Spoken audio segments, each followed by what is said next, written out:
Hi there, hope you're having a good summer. I've been taking a few days away from the channel, but I've been reflecting on what's happening in and around the transfer market. And it's become increasingly clear what needs to happen for Ruben Amorim's rebuild to take shape before the all-important pre-season kicks off.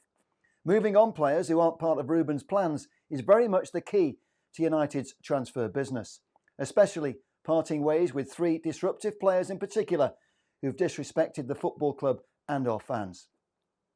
It's easy to see why Amorim wants to offload Alejandro Garnacho, Marcus Rashford and Jadon Sancho. On this channel, I rarely go big on criticising our players, but I'm tired. I'm tired of seeing managers and coaches fail at Manchester United because of players more interested in their own personal brand than making United great again. Today's reports that Sancho has agreed personal terms with Fenerbache is great news if a deal can be agreed by both the clubs. The sooner Sancho is on his way, the better for everyone, because Sancho has been one of the worst signings ever in the history of Manchester United. Meantime, the positive signs are that United will have Bryan Mbeumo on board before training starts on July the 7th. Once the new financial year begins next Tuesday, that's when I predict the haggling with Brentford will be concluded, if not before. Alongside Matheus Cunha, on the face of it, unveiling Mbeumo would be an exceptional start in this much-needed rebuild. Both are proven goal scorers, and just as important, both are proven Premier League talent. A positive change of direction for United, in my view. But we all know that Amorim wants and needs a lot more new faces, and a goal-scoring number 9 is very much on Amorim's wish list. What's delayed Ruben's rebuild has been Player FC, and I'm talking about the much-maligned trio of Garnacho, Rashford and Sancho. The longer it takes to move these players on, the harder it is for United to give Amorim the players he wants to make real progress before the Premier League restarts in August. The first of 5 pre-season matches kick off in Stockholm against newly promoted Leeds United on July 19. If Cunha and Mbeumo are the only new faces when our summer tour begins, it's hard to see how Amorim will be happy. He desperately needs to hit the ground running after last season's disaster. And if he's stuck with players he really doesn't want, that's only going to make his job harder. Not just because it delays bringing in new faces. Having unhappy voices at the club is always a big distraction. Amorim needs players who are totally committed to our football club, along with discipline and a positive attitude that fosters unity. Of course, he wants to build a new-look United side around players who truly want to play for Manchester United Football Club. Cunha and Mbeumo will both be great additions, I'm sure of that. Both are clearly on board with Ruben Amorim's vision for Manchester United, a vision hugely boosted by the skipper. Bruno Fernandes rejecting incredible wealth in Saudi Arabia to keep fighting for United is a massive boost to this football club. The problem has always been what to do with the players who aren't easy to move on. But the unwanted players are not all negative influences. I'm hugely impressed with Antony's willingness to take a 30% pay cut if that can buy him a move away from Manchester United.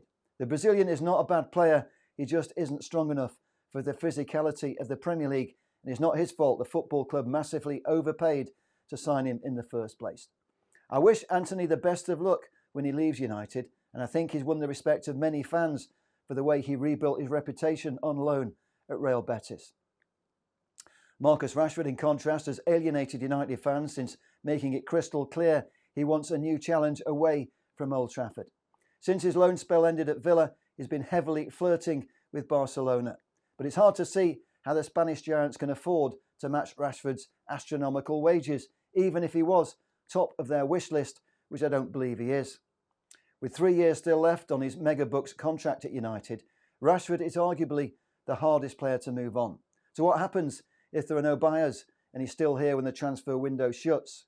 We've already heard rumblings that Rashford thinks he could still do a job as United's number 9.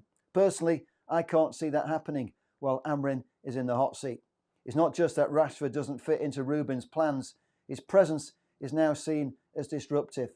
And if he were to somehow find a way back into the squad, I'd question whether or not that's for commercial reasons and not for football reasons.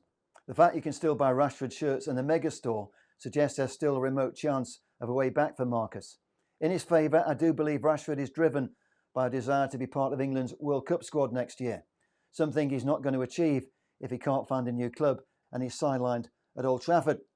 Rashford has a lot of grovelling to do if he were to want a way back at United, not just to win over Amorim, but to win back the fans who supported him as one of our own and feel hugely let down with the way Rashford has behaved over the past year or so. For me, the first player out of the door has to be Sancho. In my view, Sancho is right up there as one of the absolute worst signings in the history of Manchester United. Sancho's disrespect for the club is an insult to the memory of the greats who sweated blood for the Red Devils. When Chelsea decided to pay United £5 million to back out their commitment to sign Sancho, that tells you all you need to know about this underperforming footballer. A footballer who built his reputation at Borussia Dortmund on the backs of Jude Bellingham and Erling Haaland, two genuine superstars. The sad thing is Sancho had real potential, but so far he's wasted his chance to be a serious footballer because he's put money and ego above hard work and commitment. OK, Sancho was attractive on the eye when he first arrived at Dortmund, and he has scored a few impressive goals, but when he stepped up to the Premier League, he couldn't hack it. He only produced occasional glimpses of what might have been. But to be a success at the highest level, you've got to be consistent, not just perform when you feel like it. The reality is that Sancho is only a part-time footballer. His hunger compromised by being grossly overpaid.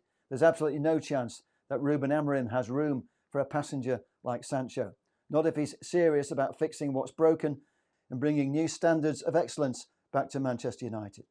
As a fan, my biggest disappointment is Garnacho, because he's a talent that could have had a great career at Manchester United, but he's a long way short of fulfilling his potential, and his attitude has been a problem virtually from day one. We saw the warning signs 3 years ago when Bruno Fernandes first called out the youngster after he scored the winner in the Europa League match. Instead of praising the teenager, Bruno chose to highlight how Garnacho had attitude problems during pre-season. Sadly, it seems nothing has changed, and now United want 70 million for the academy graduate. But it's hard to see us getting anywhere near that amount based on his recent poor behaviour and his fallout with Amorim. Not only will other clubs be wary of a difficult-to-manage player who's still a work in progress, but knowing he's fallen out of favour at United surely devalues Garnacho on the market. Garnacho and his advisors knew exactly what he was doing when he posted that photograph on Instagram. On holiday wearing an Aston Villa shirt with Rashford's name on it is right up there as one of the most idiotic things we've ever seen from a United player in recent times. And we all know we've seen some childish behaviour from a string of prima donnas who seem to think they're bigger than the football club. It never ceases to amaze me how disrespectful and how stupid some footballers can be. For some reason at Manchester United, we've been plagued with footballers behaving badly in recent years. Garnacho, Rashford and Sancho all represent the player FC mentality that needs wiping out. It's bad enough when players let us down on the pitch, but when players embarrass us without even kicking a ball, it often signals the growing disconnect between overpaid footballers and the ordinary fan. Supporters want to see players give everything for our football club. We don't want to see players who disrespect Manchester United, but we do welcome new signings who pledge their allegiance to MUSC. Thanks for watching. Please subscribe to the channel if you haven't already, and please watch one of these videos next if you want to support this channel.